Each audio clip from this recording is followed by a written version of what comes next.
Shalom saudaraku, selamat jumpa kembali bersama saya Roniel dan ini anak saya Belinda yang menemani saya sore hari ini. Kamu belakangnya ini suka menjelajah medsos. Kira-kira ada topik-topik menarik apa nih yang lagi dibahas sama netizen gitu?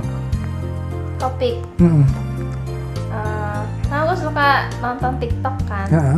Terus ada video lewat dia pokoknya intinya dia bilang kalau penyesalan tuh hari-hari ini tuh udah makin halus gitu. Nah, contohnya dia tuh ngasih bukan tanda sih, ajaran yang menurut dunia itu benar tapi sebenarnya di Kristen salah gitu.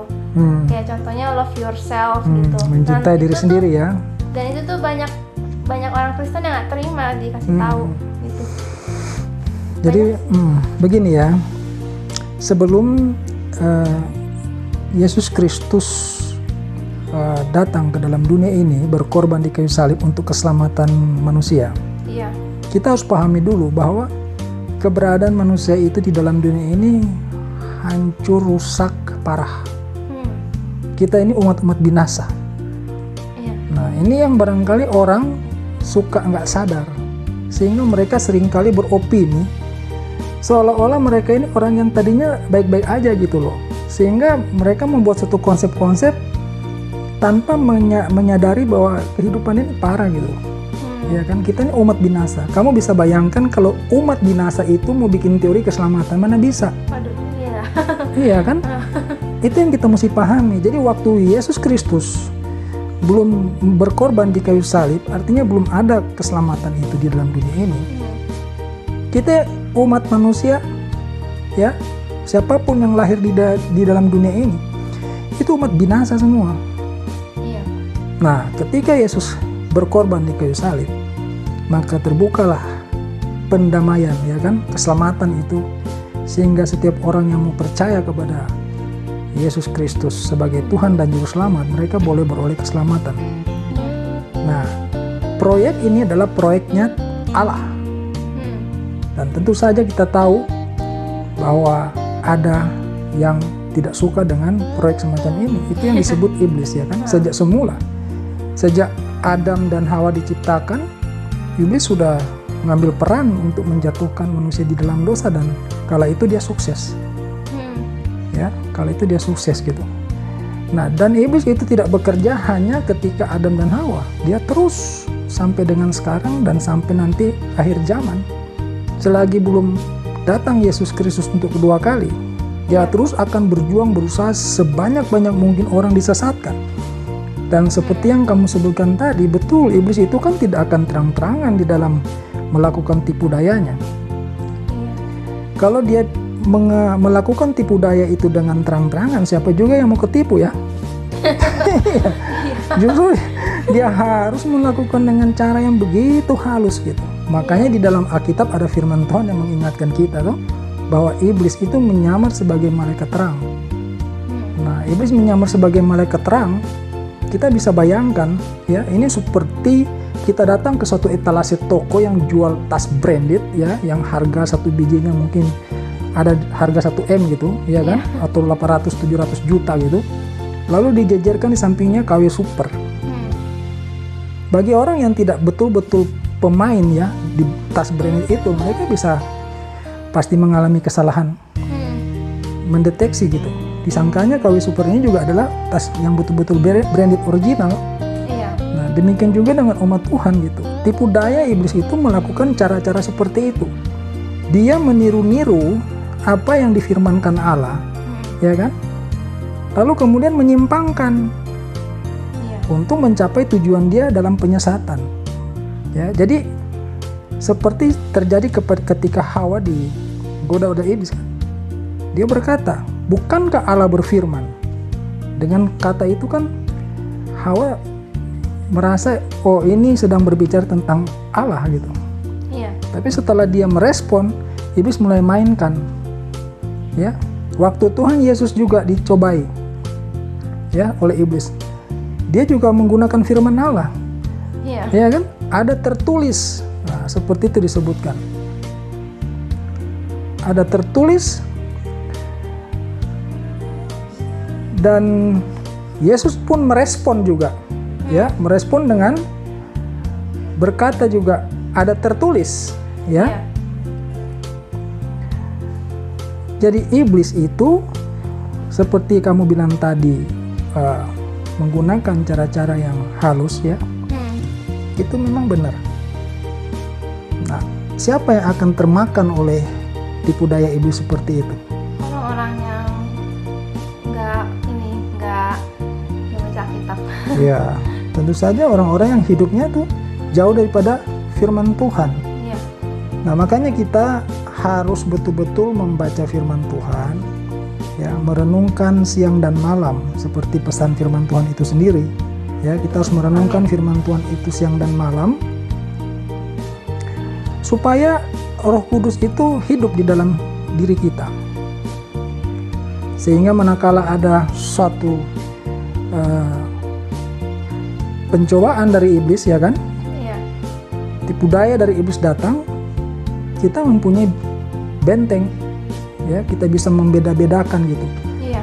Mana yang pura-pura rohani, ya, dan mana yang murni rohani gitu. Jadi kalau kita itu hanya semata-mata menggantungkan kepada khotbah-khotbah di mimbar gereja, itu kurang cukup sebenarnya.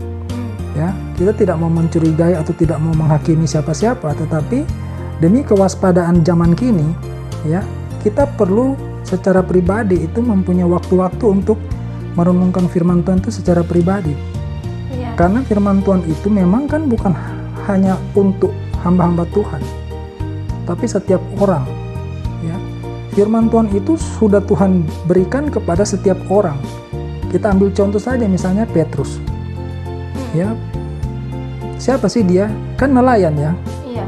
Nah, kita dapat bayangkan nelayan hari ini, ya, mohon maaf, ini status sosialnya kan boleh disebutkan mereka ini sampai hari ini aja kan masih dianggap status sosialnya itu menengah ke bawah lah, ya, dari segi pendidikan, ya kan.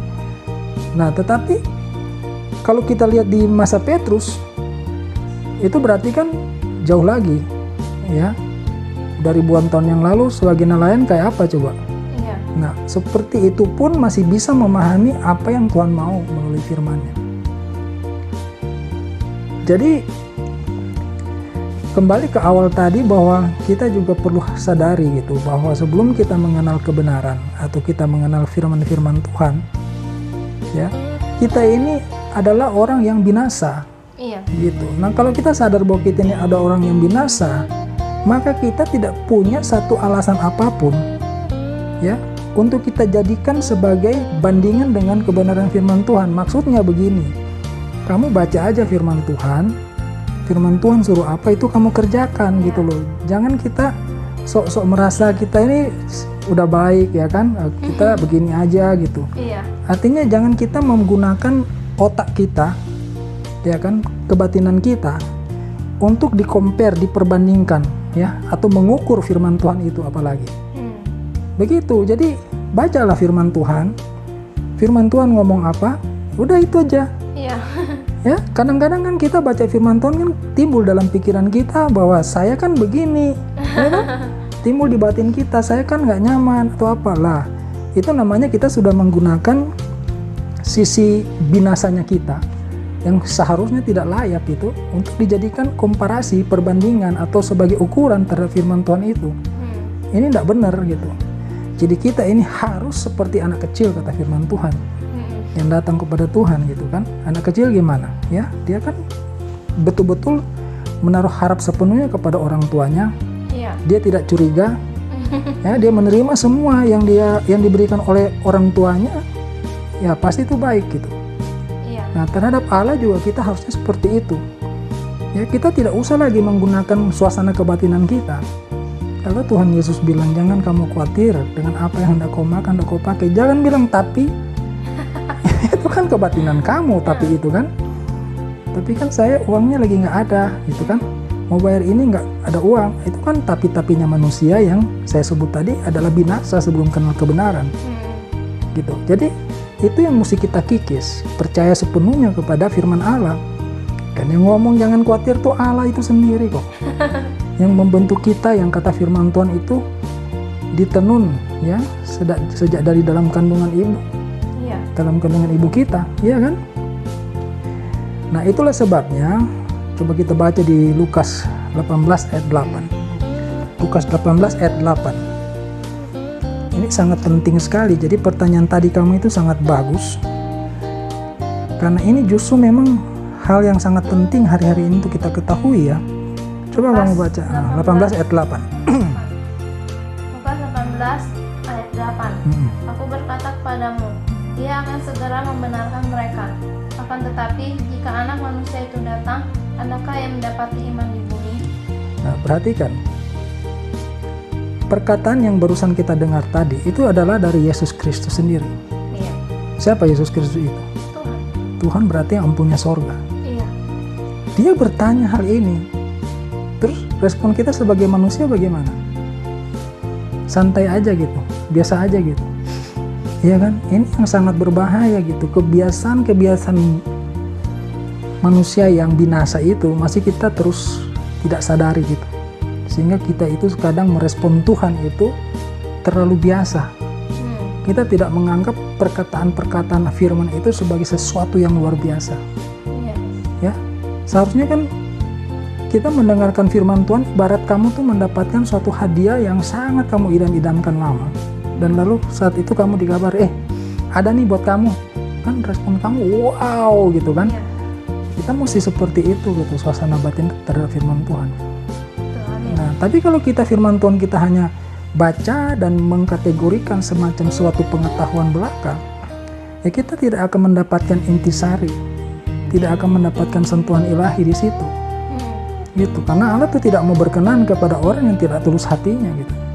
Kamu mau baca firman Tuhan untuk apa gitu kan? Untuk memperbaiki diri kamu, oke.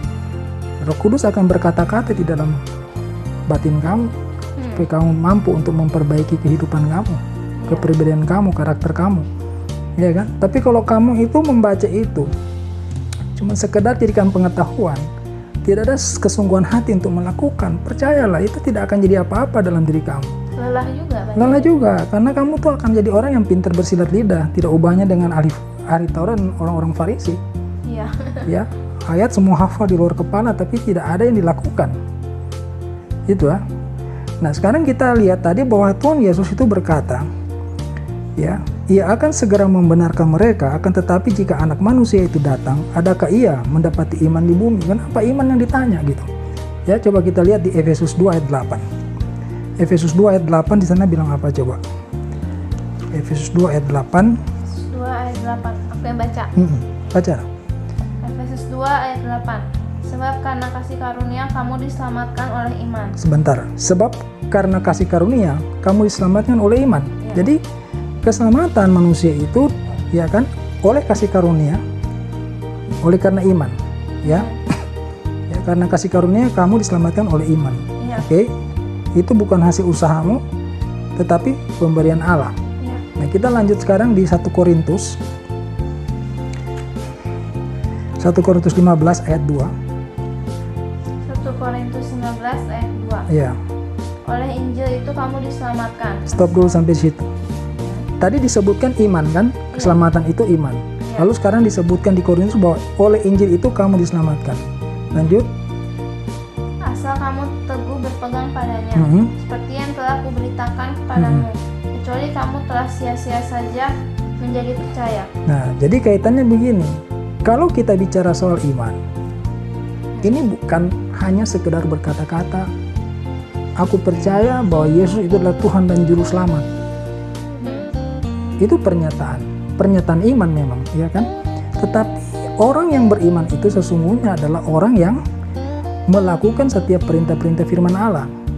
Nah, itu makanya sebabnya tadi di 1 Korintus 15 tadi ayat 2, di sana disebutkan Injil itu. Oleh Injil itu kamu diselamatkan. Injil itu kan juga ada perintah-perintah firman Allah. Iya. Nah, gitu loh.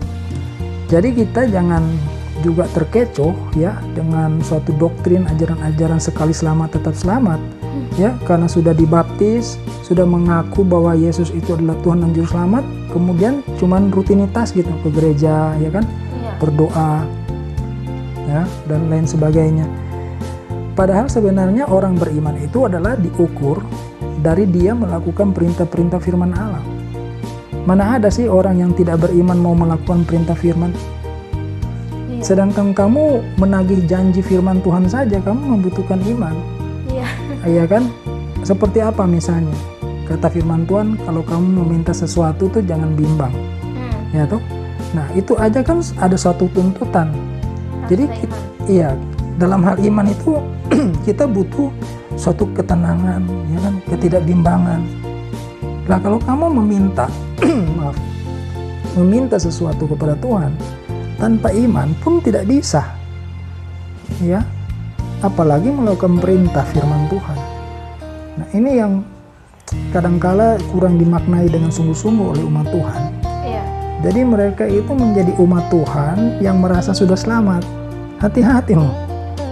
Merasa sudah selamat atau benar-benar sudah selamat itu kan sesuatu yang berbeda. Iya. Ya. Nah, tipu daya iblis justru masuk di situ. Dia membuat orang itu merasa sudah diselamatkan. Ya kan? Dengan cara apa? Macam-macam caranya. Ya kan? Ya, salah satunya dengan suatu doktrin, suatu pengajaran bahwa sekali selamat tetap selamat. Ya, dimasukkanlah di dalam pikiran dan batin kita bahwa kamu kan sudah dibaptis, kamu juga percaya kan Yesus adalah Tuhan, tanpa orang itu sadari bahwa setan-setan juga percaya tentang Allah. Iya. Iya kan, bahkan setan-setan itu kata firman Tuhan gemetar. Iya. Gitu loh. Nah, ini kan sesuatu yang kalau kita tidak benar-benar mau dekat dengan firman Tuhan, itu kita akan masuk kepada jebakan-jebakan seperti itu. Jadi untuk kali ini semoga apa yang kami bagikan itu bisa memberkati saudara. Amin. Bahwa hati-hatilah di dalam membawa diri dalam kerohanian, sebab keselamatan yang Yesus Kristus sediakan bagi kita itu bukan keselamatan gampangan, gitu ya. Itu sesuatu pengorbanan yang luar biasa tiada taranya. Iya. Iya dong, kan dia Allah, ya, sampai menjadi manusia, turut menderita bersama manusia. Ya, disiksa sedemikian rupa. Jadi kalau siksaan Yesus itu kenapa menjadi sedemikian rupa siksanya? Karena dia adalah seseorang yang tidak layak untuk menerima hukuman itu. Kalau dia seseorang yang layak, ya kita akan berkata dia mendapatkan hukuman yang pantas. Iya. Tapi dia adalah Allah yang disiksa gitu loh, demi untuk keselamatan kita. Nah, kalau kita sadari bahwa kita tadinya adalah umat binasa tanpa keselamatan yang diberikan oleh Yesus Kristus, kita harusnya sadar betul gitu. Jangan main-main dengan kerohanian itu. Jangan kita cuma merasa nyaman karena kita rajin ke gereja, kita rajin berdoa. Segala sesuatu kita berdoa kan gampang. Ya, tinggal mengucapkan permintaan-permintaan. Tetapi yang Tuhan mau dalam hidup kita itulah perubahan karakter. Dan perubahan karakter itu tidak akan mungkin kita dapat wujudkan kalau kita tidak membaca firman Tuhan mengenai perintah firman Tuhan dalam kehidupan kita itu apa. Jadi kita harus merubah ke situ. Firman Tuhan minta apa? Oh, karakter saya begini, saya harus masuk ke situ. Terus berubah, setiap hari berubah. Ya kan? Dan kita tidak sabaran, kita emosional. Firman Tuhan bilang kamu harus sabar. Ya, kita harus berubah ke sabar itu. Itu salah satu contohnya. Ya. Jangan cinta uang. Cinta uang itu akar segala kejahatan. Kalau kamu masih panik kalau kekurangan uang, apalagi kehabisan uang, ya berarti kan kamu belum masuk kepada apa yang perintah Tuhan mau. Ya, hal-hal seperti itu contohnya. Jadi semoga renungan atau berkat apa pembagian firman Tuhan kali ini bisa dijadikan renungan oleh saudara sekalian, dan kita akan jumpa pada renungan lainnya. Haleluya. Amin.